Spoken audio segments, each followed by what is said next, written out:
میں عزاداری کی فضیلت بیان کر رہا تھا کہ عزاداری کا مقصد کیا ہے، عزاداری کی اہمیت کیا ہے۔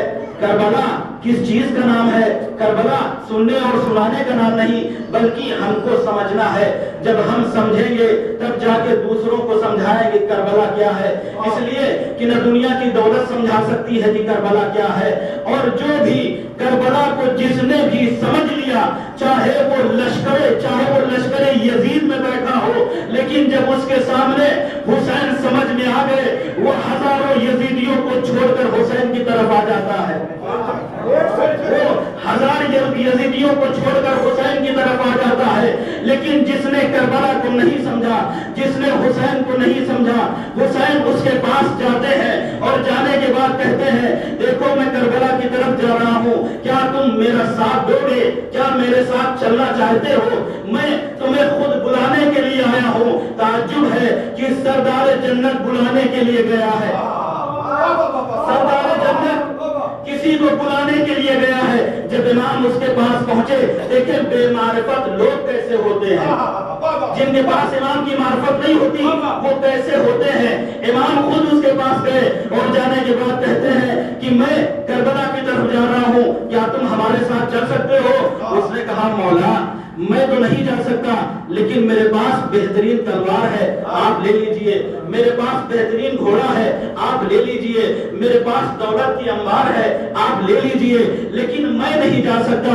امام نے کہا نہ مجھے تیری تلوار کی ضرورت ہے، نہ مجھے تیری دولت کی ضرورت ہے، نہ مجھے تیرے گھوڑے کی ضرورت ہے۔ یعنی امام خود اس کے پاس چل کر گئے کہ امام چاہتے ہیں سردار جنت ہے، چاہتے ہیں اسے بھی جنت کی سیر کرا دوں، لیکن وہ بے معرفت انسان جو یہ کہہ رہا ہے امام کی عظمت کو دولت کے سامنے، دولت سے مقابلہ کر رہا ہے۔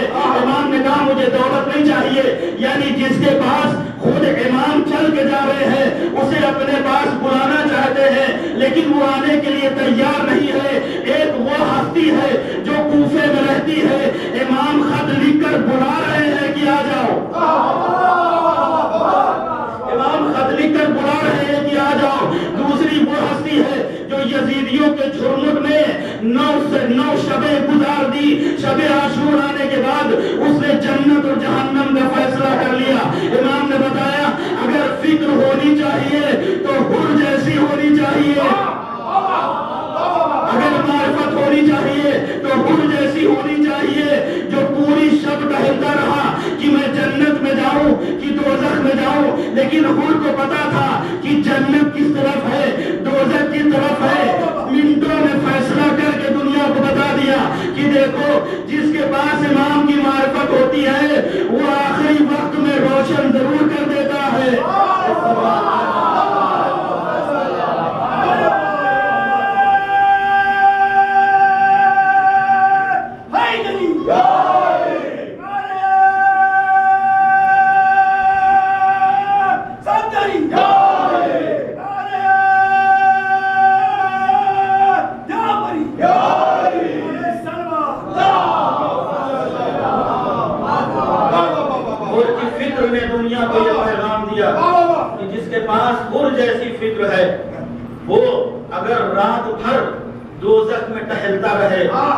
صبح ہوتے ہوئے اپنی قسمت کا فیصلہ کر لیتا ہے۔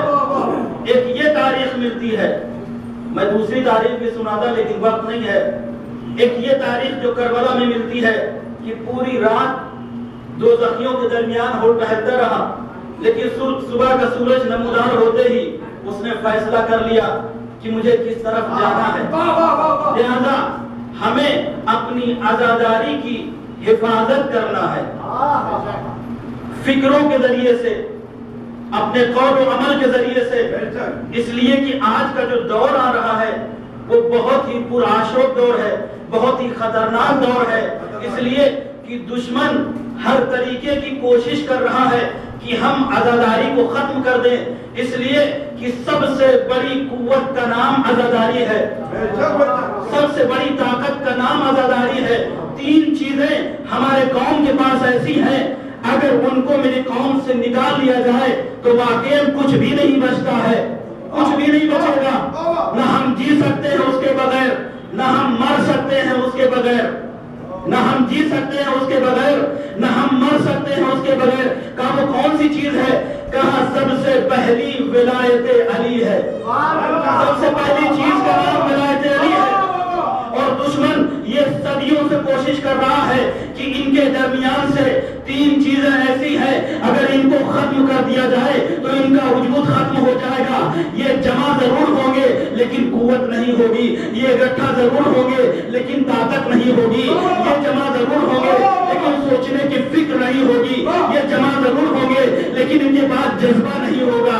یہ جمع ضرور ہوں گے لیکن ان سے مقابلہ کرنے کی طاقت نہیں ہوگی. یہ 3 چیزیں اگر ان کے درمیان سے اٹھا لی جائیں, دنیا صدیوں سے, یہ دشمن صدیوں سے کوشش کر رہا ہے کہ 3 چیزوں کا خاتمہ کر دیا جائے. پہلی چیز کا نام ولایت علی ہے.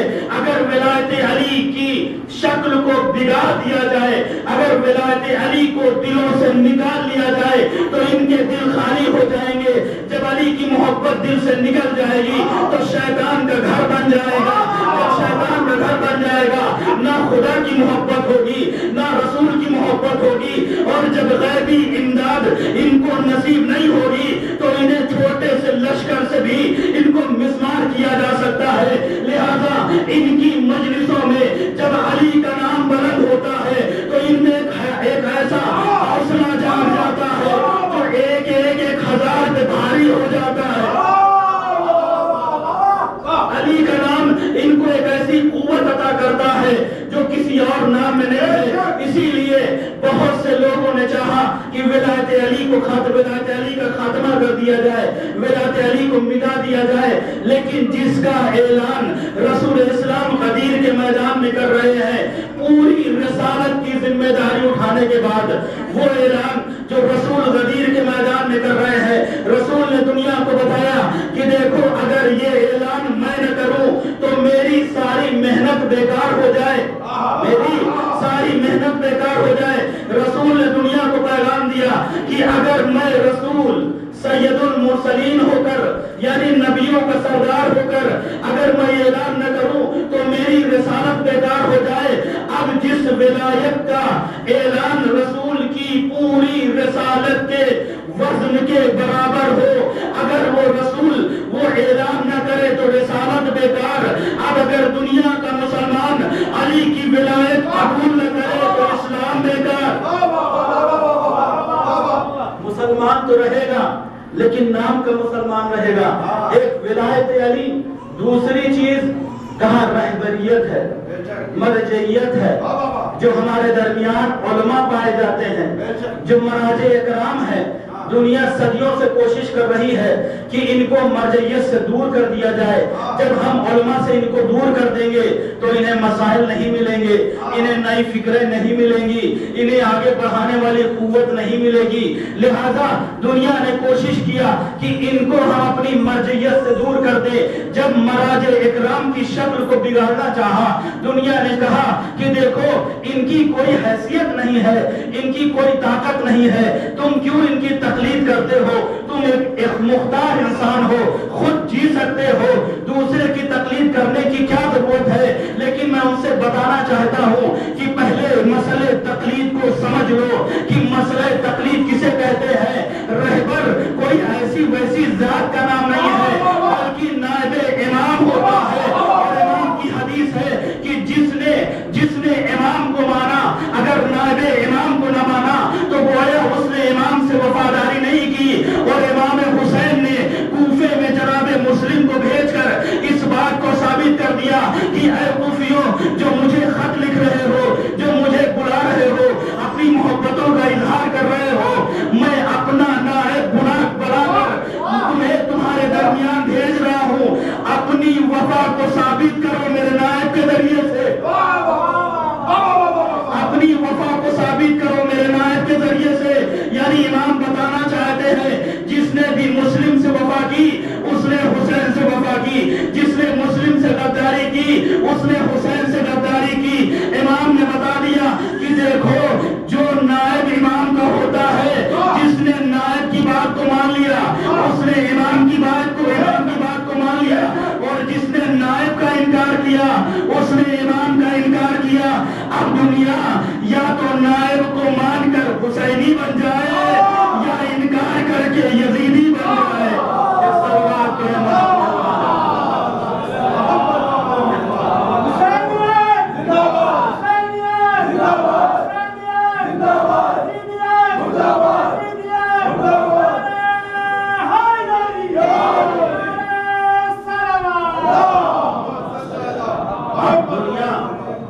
نائب کا انکار کر کے یا یزیدی بن جائے یا میرے نائب کا اقرار کر کے حسینی بن جائے.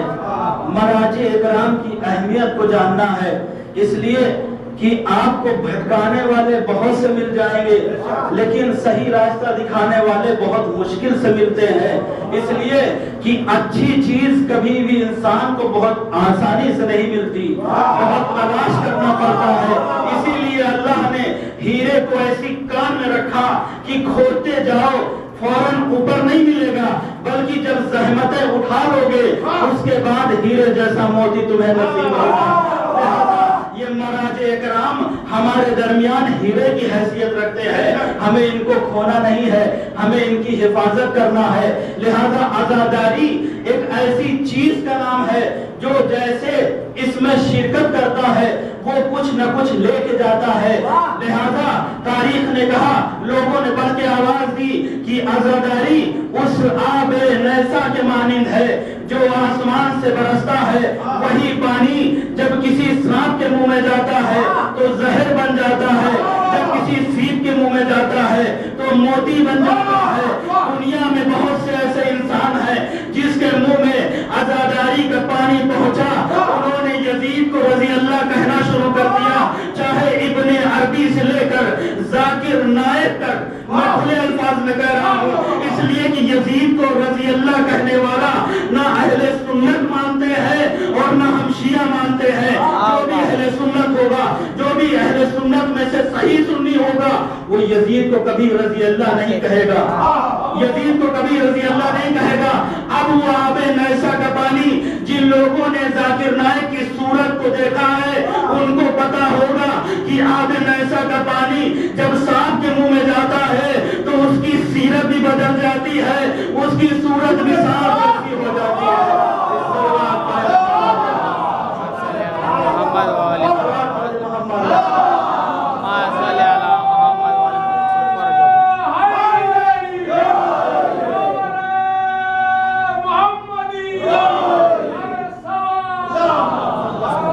تفصیل میں نہیں سنا رہا ہوں، بہت ہی تیزی کے ساتھ، اس لیے وقت بہت تیزی کے ساتھ آگے بڑھ رہا ہے.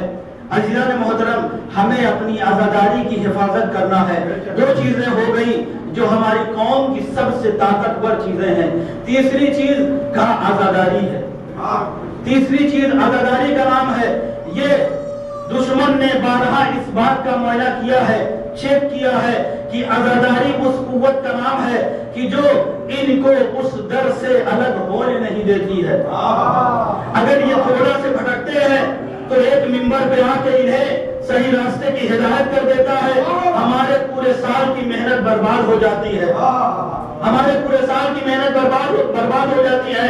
ملک اسرائیل میں ایک کانفرنس ہوتی ہے، بہت دن نہیں گزرا ہے، 2-3 سال کا عرصہ گزرا ہے کہ وہ ایک کانفرنس رکھتا ہے، سارے مذاہب کے لوگوں کو جمع کرتا ہے اور جمع کرنے کے بعد یہ اعلان کرتا ہے کہ ہر مذہب کے لوگ اپنے مذہب کے ویک پوائنٹ کو بیان کریں گے، یعنی اس مذہب کی کمزوری کیا ہے وہ بیان ہوگی، مذہب کی طاقتور چیز کیا ہے وہ بیان ہوگی. سارے مذہب کے لوگوں نے بیان کیا. ان کا مقصد کیا ہے کہ جو بھی مذہب کا ٹھیکیدار یہاں پر آ کے بیان کرے گا اپنے مذہب کے بارے میں، ہم اس مذہب کے ویک پوائنٹ کو لیں گے، پھر اس کے قدموں میں اپنی زنجیروں کو ڈال دیں گے، اس کے قدموں میں اپنی غلامی کی زنجیروں کو ڈال دیں گے. یہی وجہ ہے کہ آپ نگاہ اٹھا کر پوری دنیا میں دیکھ لیجئے کہ جس نے بھی ان کی اتباع کر لی، انہوں نے غلامی کا توپ اس کے گردن میں ڈال دیا،